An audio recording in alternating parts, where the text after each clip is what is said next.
Hey guys, இன்றைக்கி ஒரு mini vlog பார்க்கலாமா? நேற்று நைட்டோட ரொட்டீனும் இன்றைக்கி மார்னிங்கோட ரொட்டீனும் சேர்த்தே இந்த மினி விலாகில் வந்து பார்க்க போகிறீங்க. நேற்று கோவிலில் அமாவாசை பூஜை இருந்தது. ஸோ பிரசாதம் செஞ்சு எடுத்துகிட்டு போகலான்னு சொல்லிட்டு ரவை பாயசம் வந்து செஞ்சுருந்தோம். ரவை பாயசம் வந்து நான் எப்படி செஞ்சுருந்தேன் அப்படின்னா, ரவையை நல்லா நெய்யில் ரோஸ்ட் பண்ணி ஒரு சைடு வச்சுட்டேன். பாலை நல்லா கொதிக்க வச்சுட்டேன். அந்த ரோஸ்ட் பண்ண ரவையில் வந்து கொதிச்ச பால் இருக்கு இல்லையா, அதை வந்து ஆட் பண்ணிவிட்டு அதுக்கப்புறம் 1 கப் ரவைக்கு 1 கப் சுகர் ஆட் பண்ணிவிட்டு தாளித்து கொட்டுறதுக்கு முந்திரி பழம், முந்திரி பருப்பு அதெல்லாம் தாளித்து கொட்டிட்டேன். அவ்வளோதான், ரவை பாயசம் ரெடி. கோயிலுக்கு போய் பூஜையும் பண்ணிட்டு வந்தாச்சு.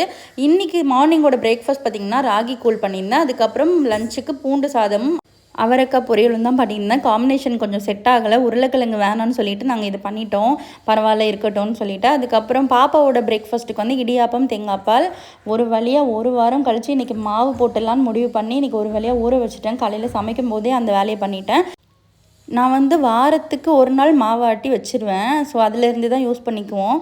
போன வாரம் மாவு போடலை, அதனால் வந்து வீட்டில் மாவு இல்லைன்னு சொல்லிவிட்டு இன்றைக்கி எப்படியாவது போட்டுடலாம் அப்படின்னு சொல்லிட்டு மாவையும் வந்து ரெடி பண்ணி வச்சாச்சு. அதுக்கப்புறம் ஆஸ் யூஷுவல் குளிச்சுட்டு சாமி கும்பிட்டாச்சு.